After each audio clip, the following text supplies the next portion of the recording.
Alright guys, welcome back to another video, and today we're here to do the top 10 coolest things that you can do in VR in 2025, in my opinion. There are so many cool things that you can do in VR.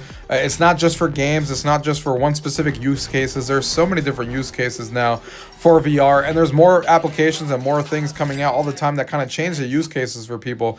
And the Meta Quest 3S coming out at only a $300 price point and giving us full color pass-through mixed reality games at that price point and stuff like that to let even more people come in there. I've met so many people who just got into the Quest ecosystem during a Christmas season because of that new price point that they got as a Christmas gift, and now I'm friends with them and we're having a great time. So if you guys want to support me in the channel, some of these applications and games that I'll be talking about will be down in the description below with my affiliate links. Other than that, guys, let's go ahead and get into the video. Gaming tech, eating brekkie is the gaming tech. Going for a brekkie is the gaming tech. Gaming techie is the gaming tech. Gaming techie. So the first one here coming in at number 10 is going to be working out and exercising in VR. There's so many different exercise apps out there and fitness apps that I have talked about in separate videos making their own top lists. But it's still something that people enjoy doing. Supernatural, as you guys are seeing here, is one of the more popular ones that requires a monthly subscription. But that's because they give you new workouts every day, and you get to go to all these fantastic locations and all these different music genres and real music that they put into the game. And then there's things on the opposite side of the fence. It's like this one, Fitness Fable, that basically lets you play fitness games, but it feels like you're playing a game and going through an RPG adventure, one of the latest games that I've reviewed on the channel, which is also really fun.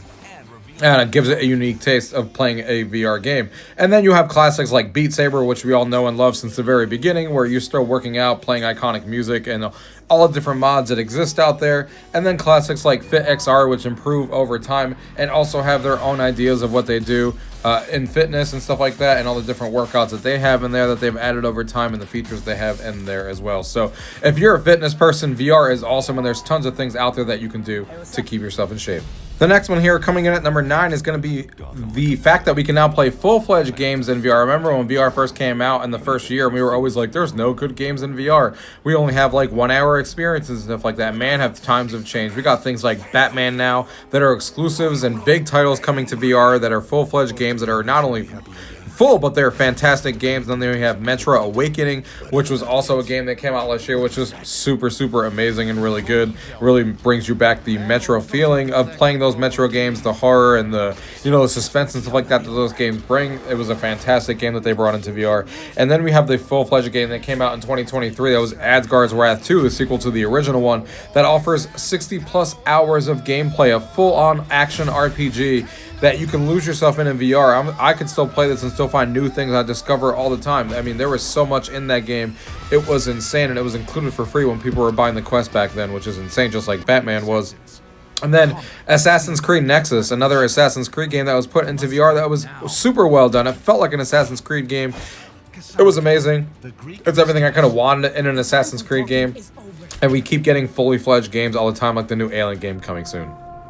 The next one here coming in at number 8 is Microsoft Flight Simulator. Now, of course, this isn't natively available on the Quest, but if you have access to a PC and you can stream PC VR games onto your Quest using either Steam VR, Virtual Desktop, and all those fantastic applications, there is nothing like playing a flight simulator game that looks this good, that lets you go anywhere in the world and play it in VR. When I tell you the detail of these planes and the cities and stuff like that, seeing New York underneath me and how well the city's actually built, or going to different locations out there in the world that you're probably never going to be able to go to, or visiting your own home in here, visiting all these faraway areas and visiting all these different airports and doing all these different things that this game offers, you can lose yourself in here for hours and hours of gameplay.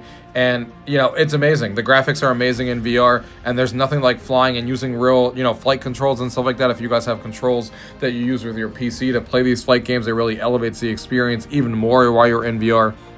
I don't ever play Flight Simulator anymore without using VR, because it's just that good, and it really is an amazing experience, especially if you can get your hands on it on the Quest and use Virtual Desktop and stream it from a gaming PC. The next one here coming in at number 7 is an application that I have done a review on called EMU VR. This is an application on the PC that lets you play retro video games in VR. Like you can see here, I'm playing House of the Dead on a retro TV with actual light gun gameplay. But more importantly, lets me relive my childhood dream. If you guys have not heard of this application, I did a full video on it. Like I said, it puts you in a room that you can basically customized to your heart's content with different games, arcades, rugs, different toys that people are making that really make you feel like you're back in the 90s and 2000s. It really is a dream come true to be able to be in a room like this. And not only that, but a lot of the things like in the TVs that you see all around me, you can actually watch like your old school VHS tapes from when you were a kid like I did, or music videos on one of the TVs, and have all these videos going. And then you can have an NES and actually, put your games in there and feel like you're actually putting it into these consoles and playing them with their original controllers and playing these different light games and stuff like that. It's an amazing experience. If you guys haven't heard of this, check it out. Again, this is a Steam game, so you're going to need to be able to stream this to your Quest if you're using a Quest, but it is amazing. The next one here, coming in at number 6, is solid slime adapters that you get to use with your actual controller. This is the controller here for 11 Table Tennis, one of my favorite VR games, and being able to use these controllers while playing the game really does set the experience apart. You would think that, hey, I don't see these controllers in my hand, I have a VR headset on, why would it matter? It changes the feeling of playing these games. It really makes you feel like you have a racket in your hand, which makes it feel that much more immersive in these games, and it was well worth the cost of these things. I did a video on both of these, and this is the adapter that they use for Racket Club and Pickleball and stuff like that you can use on your Quest, which again elevates Racquetball, Racket Club, one of my favorite resolution games that they've made, and it really makes me feel like I'm holding a tennis racket in my hand, and it elevates the experience. It doesn't matter if I can't see it in my hand, it's the fact that now it feels like I'm holding one because I can see it in the virtual world and also feel it in my hand. So I would recommend adapters like this to really make you feel immersed. These were just two of my favorite ones. The next one here, coming in at number 5, is applications like Brink Traveler that really make you feel like you're discovering all these different places in photorealistic geometry here. This is an application that lets you explore 48 different locations around the world, and it really makes you feel like you're there. You can explore it with your friends. It feels like it's in full detail, feels photorealistic. You can learn about it with all the different descriptions that they have and stuff like that. And these 3D locations really do feel like you're there, and you're not going to be able to go to all these places in real life. So VR gives you a chance to see what it would feel like to actually be there. And there's many more applications like this. Another one that I really like is called World, that is like having Google Maps at your fingertips where you can explore any part of the world. Some of them are highly detailed like you're seeing here. Some of them are 360 pictures and stuff like that. They'll have different mini games that you can play with your friends as well, that you can say like, hey, where am I? And you're looking around the photos and stuff like that, trying to figure out where you are and what part of the world you're at. So it makes it even more fun to kind of explore these with friends and play those different type of mini games. But being able to explore the world at your fingertips and feel like you're at all these different locations in VR is definitely a really cool experience, and something that I definitely urge everyone to try out. These applications really showcase the power of what VR can feel like when you're going to different locations and feeling like you're elsewhere.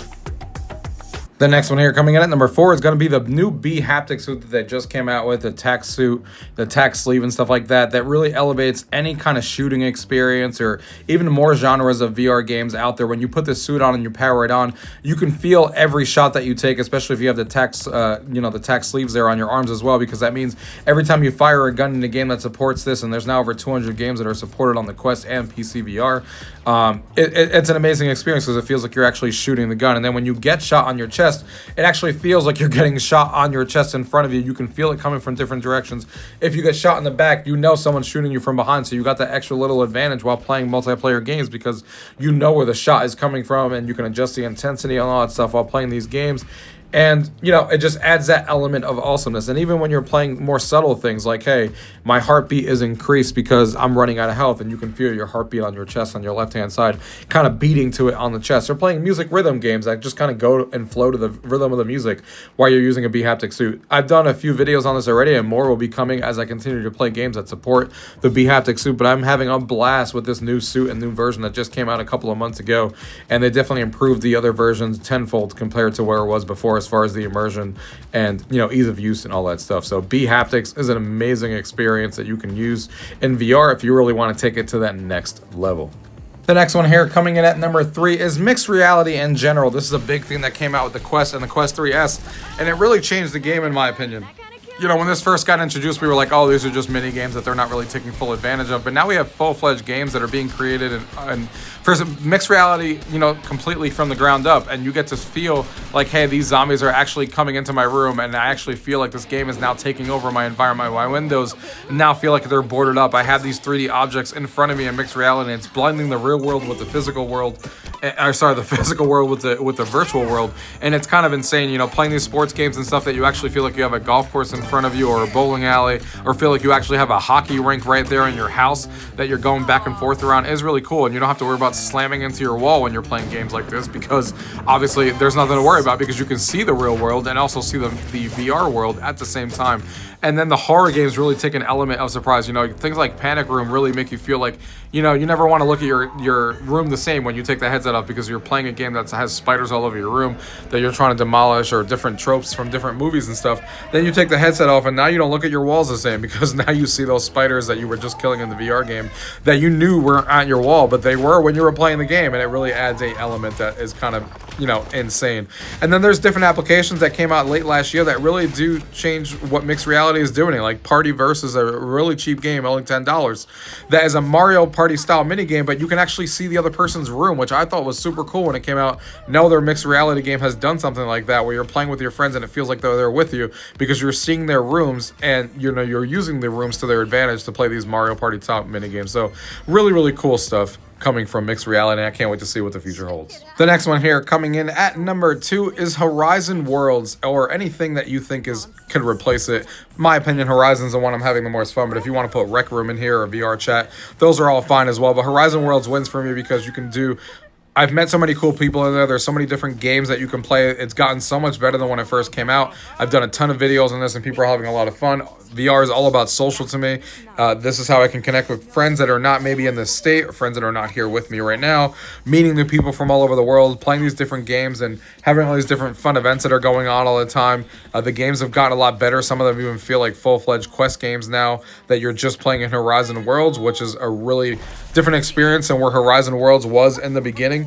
And there's always, like, you know, you can go to virtual nightclubs and have dance parties and stuff like that with other people. There's trivia nights, there's karaoke nights, all these different things that people are hosting. There's full-fledged games. You can go to haunted houses. You can explore different puzzles. You can do escape rooms with people. Popular games like Super Rumble that you guys are looking at here. You can even go and watch live NBA games that are being on there. You can sit courtside and watch all these games that they're now offering for free right now and feel like you're watching it with your friends on the courtside. Nothing else like it that only VR can kind of offer, and you can actually be in the locker rooms and see all this stuff and feel like you're in the NBA arena, which again is super, super cool that other applications aren't really doing, that really set itself apart. And you have, you know, applications like this all the time being done in Horizons, because they're always adding new worlds and stuff like that to explore. And then they have concepts in here as well, like Sabrina Carpenter and the latest one that they did, which is really awesome to, you know, see these 3D concerts come to life in VR.